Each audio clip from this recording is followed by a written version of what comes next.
नमस्कार, मैं कीर्ति और मैं आप सभी का स्वागत करती हूं आपके अपने चैनल भिवानी हलचल पर। तो आइए नजर डालते हैं आज की मुख्य खबरों पर। जिला उपायुक्त नरेश नरवाल के आदेशानुसार देर रात उपमंडल अधिकारी संदीप अग्रवाल ने शहर के विभिन्न चौराहों सहित अन्य जगहों व रैन बसेरों का निरीक्षण किया तथा ठंड के मौसम में खुले आसमान के नीचे सोने वाले गरीब जरूरतमंद लोगों को गर्म वस्त्र व कंबल भी वितरित किए। इस अवसर पर रेड क्रॉस सचिव प्रदीप कुमार भी उनके साथ उपस्थित रहे। इस बारे में एसडीएम संदीप अग्रवाल ने कहा कि डीसी के निर्देश पर जिले में चल रहे सभी रैन बसेरों में व्यापक सुविधा सुनिश्चित करने के लिए संबंधित अधिकारियों को निर्देश दिए गए हैं। प्रशासन का प्रयास है कि ऐसे में कोई भी बेसहारा व्यक्ति बिना छत के खुले में न सोए और ठंड से बचने के लिए रैन बसेरे का सहारा ले। डीसी के निर्देश जिले में रैन बसेरों की स्थिति बिल्कुल सही रखी जाए और इसमें आने वाले व्यक्तियों को प्रभावी ढंग से आश्रय दिया जाए। यह भी सुनिश्चित किया जाए कि कोई भी बेघर व्यक्ति खुले में सोने को मजबूर न हो। इसके लिए उन्होंने अधिकारियों को व्यक्तिगत रूप से शहर का विशेषकर बस स्टैंड, रेलवे स्टेशन व अस्पतालों आदि का दौरा करने के आदेश दिए। जिला प्रशासन द्वारा इस कड़ाके की ठंड में को देखते हुए 2 रैन बसेरा शहर भिवानी में स्टैब्लिश किए गए हैं। एक बस स्टैंड में और दूसरा रेलवे स्टेशन के पास म्यूनिसिपल काउंसिल के ऑफिस में। तो इन सभी से जो भी राहगीरी आते हैं जो किसी कारणवश रात को ठहरना पड़ता है उनके लिए ये व्यवस्था की गई है। वहाँ रहने की व्यवस्था, रजाई और टॉयलेट वगैरह की व्यवस्था प्रॉपर करी गई है, जिससे कि उनको इस ठंड के मौसम में किसी की असुविधा का सामना ना करना पड़े। साथ ही जिला प्रशासन द्वारा यदि किसी भी राहगीरी को रात को हमें दिखते हैं कि उनके पास कोई वूलन्स नहीं है, रजाई कंबल नहीं है, तो वह भी भेंट की जा रही है, उनको दिया जा रहा है। तो प्रशासन ने अब तक कितना ये वितरण किया? ये रेड क्रॉस सोसाइटी भी इसमें कर रही है और म्यूनिसिपल काउंसिल, जिला प्रशासन सभी से मिलकर लगभग 5-6 बार हमने रूट कर लिया है इस चीज़ का और आगे भी करते रहेंगे, जिससे जो भी राहगीरी मिलते हैं हमें और जरूरतमंद मिलते हैं हम उनको डिस्ट्रीब्यूट करते हैं। शिक्षा विभाग के आदेश पर राजकीय वरिष्ठ माध्यमिक विद्यालय गुजरानी में 5 दिवसीय स्किल डेवलपमेंट कार्यक्रम का आयोजन किया गया। इस अवसर पर बच्चों को आत्मनिर्भर बनाने के लिए उन्हें पेंटिंग, फर्स्ट एड, कृषि, संचार व बीमारियों के बारे में जानकारी दी गई। कार्यक्रम में बच्चों को न केवल स्किल डेवलपमेंट के सर्टिफिकेट दिए गए बल्कि उन्हें अपना भविष्य मजबूत करने के टिप्स भी दिए गए। कृषि विज्ञान केंद्र से डॉक्टर गुलाब सिंह, डॉक्टर मुरारी लाल ने कृषि और हॉर्टिकल्चर के बारे में बताया कि भारत के लगभग 58% आबादी के लिए कृषि आजीविका का प्राथमिक स्रोत है। भारतीय खाद्य उद्योग, वानिकी, मछली पालन, कृषि से जुड़े कुछ ऐसे क्षेत्र हैं जिनमें हमारे देश में रोजगार सृजन करने की अपार संभावनाएं हैं।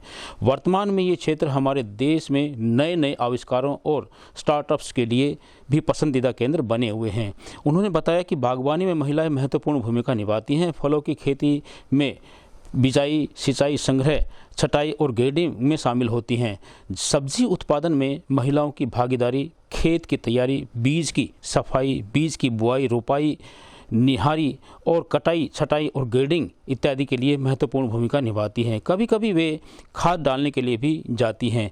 वहीं रितु परमार, ललित कला प्राध्यापिका, ने आर्ट एंड क्राफ्ट के बारे में बताते हुए कहा कि इस समय फाइन आर्ट एक ऐसा क्षेत्र है जो युवाओं को खुलकर जीने का मौका दे रहा है, जिससे आज युवा बैचलर ऑफ फाइन आर्ट की तरफ आकर्षित हो रहे हैं और पेंटिंग, ड्राइंग, मूर्तिकला के साथ अन्य कला में अपनी प्रतिभा निखारने के लिए करियर बना रहे हैं। मेरा नाम स्वीटी, मैं गवर्नमेंट सीनियर सेकेंडरी स्कूल गुजरानी में पढ़ती हूँ। हमारे यहाँ 2 तारीख से लेकर 6 तक का एक कैंप था जिसमें लाइफ स्किल से रिलेटेड जो था और इसमें बहुत से लेक्चर मिले हमें, जिससे हमारी लाइफ में मतलब हमारे एम की तरफ जो है वो हमें ज़्यादा नियर करता है, जिससे हम अपने लक्ष्य को प्राप्त करने में सहायता मिलेगी और बहुत कुछ हमें सीखने को मिला है इन दिनों में। तो मैं धन्यवाद। नाम सोनिया है। हमारे स्कूल में 2 तारीख से लेकर 6 तारीख तक कैंप लगा था, जिसमें हमें बहुत कुछ सीखने को मिला और सभी ने हमारे उज्जवल भविष्य के बारे में बताया, जिससे हमें बहुत सी जानकारियाँ प्राप्त हुई। इसीलिए लाइफ स्किल डेवलपमेंट का कैंप लगा था, जिससे सभी लड़कियों को सीखने को मिला और अन्य जानकारियाँ प्राप्त हुई। इसलिए मैं उन सभी को। मेरा नाम सोनम है। जैसे कि हमारे स्कूल में कैंप लगा हुआ था 2 तारीख से 6 तारीख तक का, और कृषि विज्ञान केंद्र से है जो कृषक आए हुए थे, जिन्होंने हमें कृषि किस प्रकार करनी चाहिए जिससे हमें कृषि में आमदनी हो या मुनाफा हो, और तो उसके बारे में हमें उन्होंने जानकारी दी। इस प्रकार हमें कृषि करनी चाहिए जिससे कृषि अधिक हो और उसको कोई नुकसान ना हो। तो हमने उनकी बातों पे अमल किया, और मैं यही कहना चाहूंगी कि हमें अमल करना चाहिए उनकी बातों पे, जिससे हमारी कृषि में पैदावार ज्यादा हो। ये जो हमारा प्रोग्राम था 2 जनवरी से 6 जनवरी 5 दिन का, हरियाणा स्कूल शिक्षा परियोजना परिषद की तरफ से लाइफ स्किल डेवलपमेंट का कैंप आयोजन किया गया है। इसमें डिसएडवांटेज ग्रुप SC गर्ल्स के लिए था, और इसमें 5 दिन में अलग अलग रिसोर्स पर्सन हमने बुलाने थे, जैसे NHM department, agriculture, horticulture, red cross और कम्युनिकेशन स्किल और आर्ट एंड क्राफ्ट। अलग अलग डेज वाइज इनके सबको हमने रिसोर्स पर्सन को बुलाया, और बच्चों को इन्होंने बहुत अच्छी अच्छी बातें बताई। बच्चों को स्किल भी सिखाया, आर्ट एंड क्राफ्ट के बारे में बहुत कुछ बताया। आज इसका 6 जनवरी को समापन डे है। इसके ऊपर हमने बच्चों के आर्ट एंड क्राफ्ट की, पेंटिंग की एग्जीबिशन करवाया और उनको रिफ्रेशमेंट दिया गया। बहुत ही अच्छा कैंप रहा सारे स्टाफ का। विशेष तौर से मैं कहना चाहूँगा मीना हमारी PGT computer, Pinky PGT math, Rajwanti Sanskrit PGT, इनका बहुत बहुत योगदान इस कैंप को चलाने में। शनिवार को हिसार विंग की Haryana state narcotics control bureau की सहायक पुलिस अधीक्षक प्रोबिना ने जिले के गांव बीरण स्थित राजकीय कन्या वरिष्ठ माध्यमिक विद्यालय में Haryana state narcotics control bureau कार्यालय हिसार द्वारा आयोजित नशा मुक्ति जागरूकता कार्यक्रम को संबोधित किया। वह पुलिस की पाठशाला के तहत ASP ने विद्यार्थियों को नशे से दूर रहने की शपथ भी दिलवाई। देश व समाज की तरक्की के लिए नशा एक ऐसी सामाजिक बुराई है जिसके खिलाफ जहां सामाजिक आंदोलन की ज़रूरत है, वहीं समाज के प्रत्येक व्यक्ति की भागीदारी भी इस अभियान में आवश्यक है। खासकर विद्यार्थी वर्ग को इस अभियान से जोड़कर नशा जैसी सामाजिक बुराई के खिलाफ जागरूकता करना बहुत ज़रूरी है, ताकि देश का भविष्य नशे की गर्द से धंसने से बच सके। यह बात हिसार विंग की Haryana state narcotic control bureau की सहायक पुलिस अधीक्षक ASP प्रोबिना ने शनिवार को जिला के गांव बीरण स्थित राजकीय कन्या वरिष्ठ माध्यमिक विद्यालय में Haryana state narcotic control bureau कार्यालय हिसार द्वारा आयोजित नशा मुक्ति जागरूकता कार्यक्रम को संबोधित करते हुए कही। कार्यक्रम में पहुंची ASP प्रोबिना का विद्यालय प्राचार्य सुरेश कुमार द्वारा स्वागत किया गया। इस दौरान उन्होंने उपस्थित ग्रामीणों, अध्यापकों व विद्यार्थियों को नशे से दूर रहने की शपथ भी दिलाई तथा जागरूकता रैली भी निकाली। कार्यक्रम को सफल बनाने में गाँव बीरण के सरपंच सुल्तान सिंह ने महत्वपूर्ण भूमिका निभाई। कार्यक्रम को संबोधित करते हुए ASP प्रोबिना ने कहा कि युवा पीढ़ी आज नशे को अपना हमसफर बनाती जा रही है, जो कि समाज के लिए चिंता का विषय है। उन्होंने कहा कि स्कूलों में पढ़ने वाले बच्चे बुरी संगत के कारण तेजी से नशे के जाल में फंस रहे हैं। इस मौके पर विद्यालय प्राचार्य सुरेश कुमार ने कहा कि विद्यार्थी को गलत आदतों से दूर रखने के ऐसे जागरूकता कार्यक्रम अच्छी पहल है। जागरूकता कार्यक्रमों से विद्यार्थी नशे के दुष्परिणाम जानकर अन्य लोगों को भी नशे से दूर करने के लिए जागरूक करेंगे। शनिवार को पानी लीकेज की समस्या को लेकर वार्ड नंबर 15 के क्षेत्रवासियों ने जन स्वास्थ्य विभाग के अधिकारियों के खिलाफ जमकर रोष व्यक्त किया। वह कहा कि पिछले 3 महीने से समस्या ज्यों की त्यों बनी हुई है। इस अवसर पर उन्होंने जिला प्रशासन से मांग की है कि जल्द से जल्द क्षेत्रवासियों को इस समस्या से निजात दिलवाया जाए। वहीं उन्होंने चेताते हुए कहा कि यदि जल्द ही समस्या का समाधान नहीं हुआ तो वार्ड नंबर 15 के क्षेत्रवासी रोड जाम करने को मजबूर होंगे, जिसकी पूरी जिम्मेवारी जिला प्रशासन की होगी। प्राप्त जानकारी के अनुसार वार्ड नंबर 15 हनुमान गेट पर 3 महीने से पीने के पानी की लाइन में लीकेज होने के कारण पानी सड़कों पर बह रहा है। जिला प्रशासन व जन स्वास्थ्य विभाग के अधिकारियों को लिखित में शिकायत करने के बावजूद भी कोई भी समस्या से निजात नहीं मिली है। जन स्वास्थ्य विभाग के अधिकारी आते हैं और इस समस्या को देखकर वापस चले जाते हैं, लेकिन अभी तक इस समस्या का कोई समाधान नहीं हुआ है।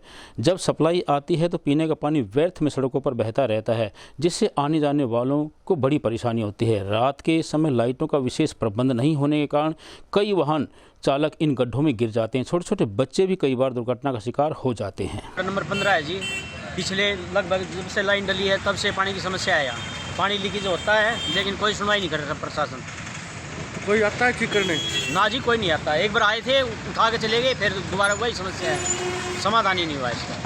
किस प्रकार का पानी? सिर्फ पीने का पानी या सीवर का पानी है? सप्लाई का पानी है जी, पीने का पानी है, जो नलों के अंदर जाता है, जिससे बीमारी फैलने का खतरा रहता है। 15 नंबर वार्ड है जी। हाँ जी।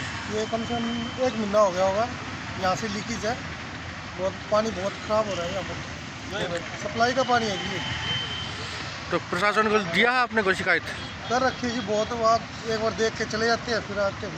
पानी लीक हो रहा है, सप्लाई का पानी है यहाँ पे। मतलब 1 महीना हो गया, प्रशासन आते हैं चले जाते हैं। यहाँ पे कई बार बड़ी बड़ी गाड़ियाँ फंस जाती हैं, पूरे फंस जाते हैं। इतना पानी लीकेज होता है, बहुत गंदा पानी आता है। पानी आता है, सप्लाई का पानी है, पीने लायक पानी है। तो यहाँ पर पूरा सप्लाई होता है। यहाँ पे 14 नंबर और 15 नंबर वार्ड है, जो पूरा यहाँ पर सप्लाई होता है। इसके बारे में में डाल दूँ, बहुत शिकायत भी गई है यहाँ से। 14 नंबर और 15 नंबर वार्ड से बहुत शिकायतें आ रही है। और यहाँ पे पानी बहुत गंदा रहा है, जो पीने लायक नहीं है। जो क्या इसकी समस्या यह हो रही है कि पानी की, और इसमें दिक्कत आ रही है बहुत ज़्यादा। इन्हें बार जाते हैं, कई बार कंप्लेंट भी कर चुके हैं और इसको ठीक नहीं करके जा रहे। तो कितने दिन से समस्या सर ये कम से कम 6-7 दिन में होती है जी। तो ठीक करने आए थे अधिकारी? ना, एक बार आ जाते हैं जी, फोटो खींच के इसके लेके पार जाओ है, वो नहीं आ रहा जी इसको ठीक करवाने के लिए। ये लग रहे हैं।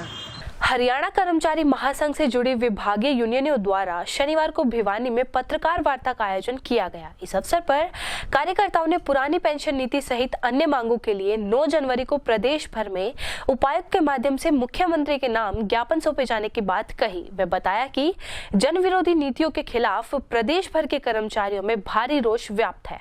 इस दौरान रोडवेज कर्मचारी यूनियन हरियाणा के राज्य महासचिव जयवीर घनघस, हरियाणा कर्मचारी महासंघ के प्रदेश प्रवक्ता जयवीर नाफरिया, अध्यापक संघ के राज्य प्रेस सचिव हरीश गोछी, जिला प्रधान ओमवीर राणा, जिला सचिव सज्जन राणा ने कहा कि केंद्र सरकार ने वर्ष 2004 व हरियाणा सरकार ने 2006 में कर्मचारियों की पुरानी पेंशन नीति को बंद करके नई पेंशन नीति को लागू किया था। नई पेंशन नीति को राजनेताओं व सरकार ने कर्मचारियों के हित में बताया था तथा सरकार द्वारा कर्मचारियों को झूठे सपने दिखाकर बताया था कि 10% कर्मचारी के वेतन से अंश काटा जाएगा तथा इतना ही अंश सरकार भी जमा करवाएगी।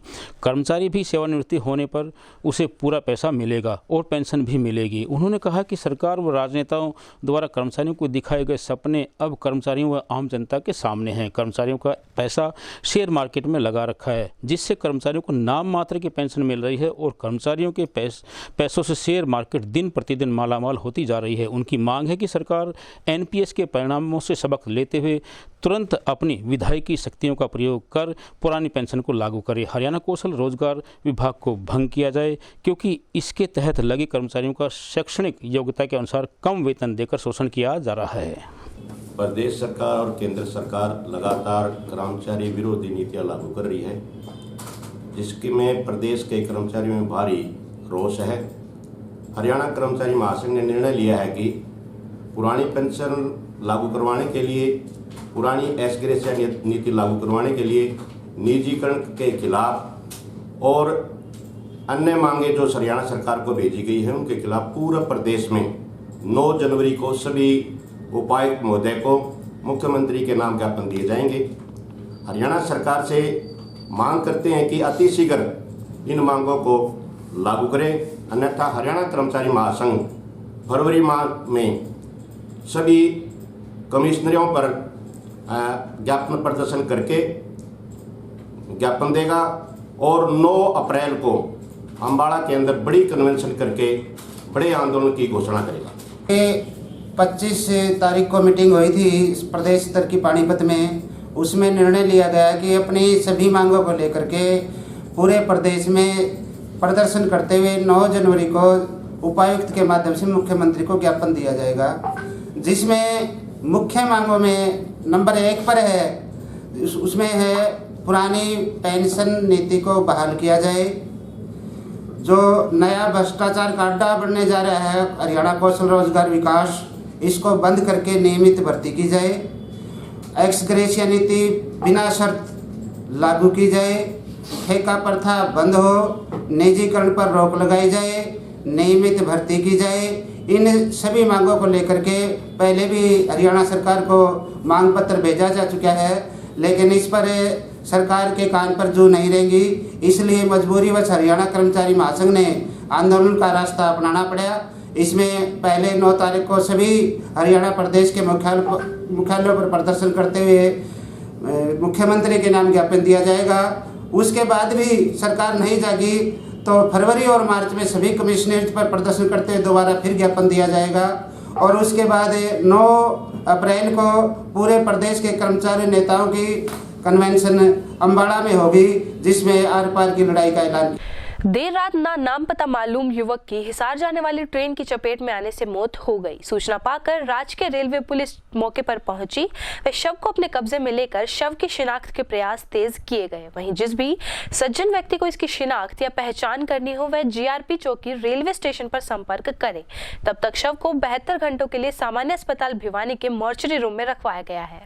जब इस बारे में केस इंचार्ज राजकीय पुलिस एसआई धर्मवीर से बातचीत की गई तो उन्होंने बताया कि रात लगभग 10 बजे दिल्ली से हिसार जाने वाली गाड़ी की चपेट में आने से युवक की मौत हो गई। पहचान न होने के कारण युवक का शव सामान्य अस्पताल भिवानी में मोर्चरी रूम में पोस्टमार्टम करवाकर 72 घंटे के लिए रखवा दिया गया है। जिस भी सज्जन व्यक्ति को इनकी शिनाख्त या पहचान करनी हो तो वह जीआरपी चौकी रेलवे स्टेशन पुलिस से संपर्क कर सकता है। रात्रि के समय लगभग 10 साढ़े 10 बजे सूचना मिली रेलवे स्टेशन मास्टर भिवानी की तरफ से कि हिसार जाने वाली रेलगाड़ी जो दिल्ली से आती है उसके सामने एक व्यक्ति छलांग लगा दी है और उसकी मृत्यु हुई है। इसी सूचना पर हम टीम से मौका पर पहुंचे। रात्रि के समय प्रयास किए काफ़ी डेड बॉडी की शनाख्त हो उसकी, लेकिन लोगों को आना जाना नहीं था। जो सुबह काफ़ी लोगों को दिखाई गई है, लेकिन अभी तक इसकी कोई शनाख्त नहीं हुई है। इसी 74 की कार्रवाई अमल में ला करके लाश का पोस्टमार्टम करवाया जा रहा है। लाश को शनाख्त हेतु 72 घंटे तक मोर्चरी जीएच भिवानी रखा जाएगा। जो भी सज्जन व्यक्ति इसकी पहचान करता हो वो चौकी जीआरपी भिवानी आकर पुलिस से संपर्क कर सकता है। इसके हाथ पे कोई नाम निशान वगैरह कुछ लिखा जाओ सर? किस प्रकार के कपड़े हैं? इसके शरीर पर किसी तरह का कोई विशेष निशान नहीं है, ना कोई सुरमा वगैरह से कुछ दिया गया है। पूरे शरीर पर रगड़ के काफ़ी निशान लगे हुए हैं, टांग टूटी हुई है, सिर में चोट लगी हुई है, लेकिन पहचान का कोई ऐसा विशेष जगह नहीं है। खबरों का सिलसिला यूं ही जारी रहेगा। अब मुझे और भिवानी हलचल की टीम को दीजिए इजाजत और बने रहिए आपके अपने चैनल भिवानी हलचल के साथ।